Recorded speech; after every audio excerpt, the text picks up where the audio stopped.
Assalamualaikum warahmatullahi wabarakatuh. Selamat sore. Kembali lagi dengan saya Ade Sujana di RNA Podcast. Pada sore hari ini kita akan bahas tentang mengenai pembelajaran yang akan didapatkan oleh siswa ataupun mahasiswa. Tepatnya yaitu kita sama-sama sampaikan, sama-sama belajar tentang cara belajar yang efektif. Belajar merupakan salah satu kegiatan yang harus dilakukan ketika kita sudah menjadi seorang siswa dan menjadi seorang mahasiswa. Karena dengan adanya belajar itu merupakan bukti untuk bisa mendapatkan pembelajaran yang baru yang bermanfaat untuk mahasiswa dan siswa. Mari kita sama-sama simak. Yang pertama, buat suasana belajar yang nyaman. Keadaan yang nyaman, suasana yang nyaman, tempat yang bagus, suasana yang indah, dan suasana yang mendukung itu adalah salah satu bentuk untuk kita siap belajar. Ketika merasa nyaman tempatnya, ketika merasa nyaman keadaannya, itu bisa membuat kita siap belajar untuk mengulangi dan membuka kembali pelajaran-pelajaran yang sudah disampaikan oleh guru di sekolah dan pelajaran yang sudah disampaikan oleh dosen di kampus. Yang pertama merupakan kegiatan penerimaan diri terhadap lingkungan yang Anda tempatin untuk belajar.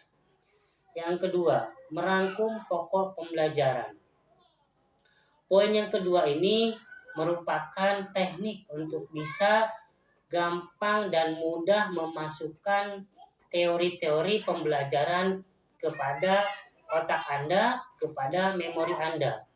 Karena dengan cara merangkum, dengan cara meringkas hal-hal penting yang sudah pernah diajarkan di sekolah dan di kampus, itu akan membuat Anda lebih mudah untuk belajar kembali dan mencatat kembali yang disampaikan di sekolah dan di kampus. Kemudian yang ketiga, belajar bersama.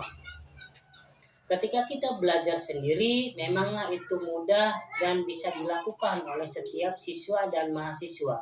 Tetapi tidak kalah pentingnya ketika kita bisa belajar bersama, bertukar pikiran dengan orang lain, dengan teman kita yang berbeda pikiran atau berbeda pendapat tentang pelajaran-pelajaran yang sudah dijelaskan di sekolah ataupun di kampus.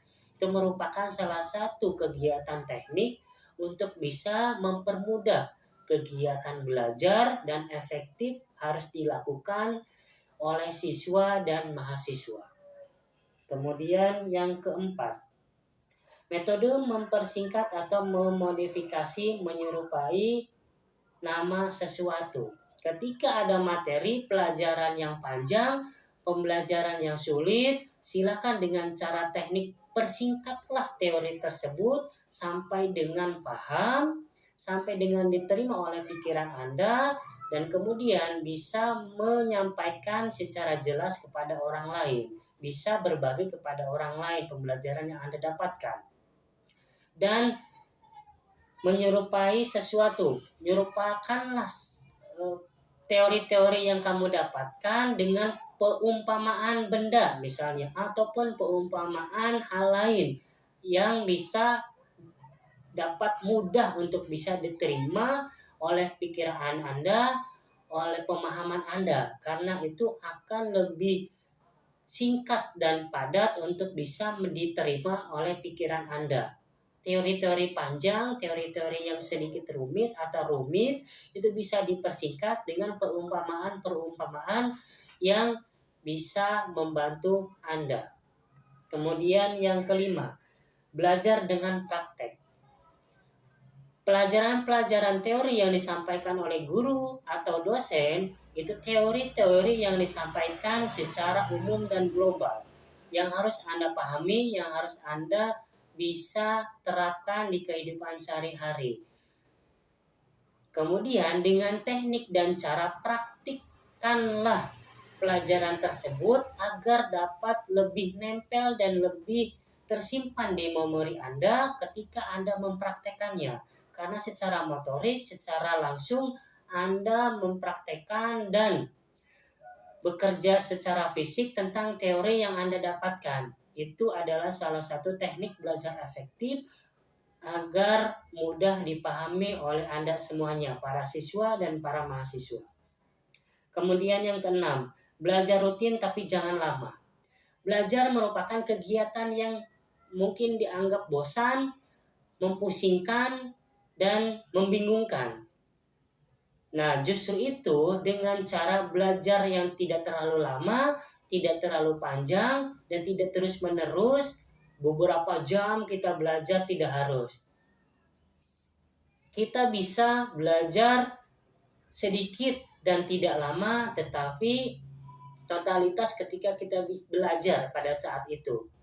Jadi tidak terus-terusan untuk beberapa jam di satu waktu yang sama, tetapi bagilah satu hari bisa jadi 3 waktu ataupun 2 waktu, di pagi hari dan sore hari misalnya. Itu bisa dilakukan teknik untuk bisa efektif belajar di rumah atau di tempat manapun. Yang terakhir, mengerti bukan menghafal. Mengerti adalah salah satu proses ketika kita bisa menyadari bahwa teori yang disampaikan oleh guru ataupun dosen itu bisa kita terima dan bisa kita aplikasikan, bisa kita sampaikan kembali, bisa kita bagikan teori-teori tersebut kepada orang lain. Tetapi kegiatan menghafal adalah kegiatan memori otak kita ketika kita bisa mengucapkan ulang di dalam lidah kita. Itu adalah hal yang berbeda ketika mengerti dan menghafal. Bisa satukan antara mengerti dan menghafal, ataupun Anda paham dulu, kemudian bisa sampaikan dengan cara pemahaman Anda sendiri untuk bisa disampaikan kepada orang lain.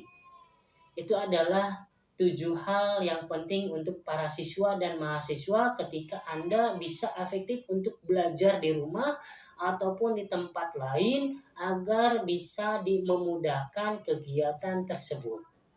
Baik teman-teman semuanya, para siswa dan mahasiswa, terima kasih sudah ada untuk kami. RNA Podcast akan selalu ada untuk Anda. Saya Ade Sujana, sampai ketemu kembali. Bye-bye.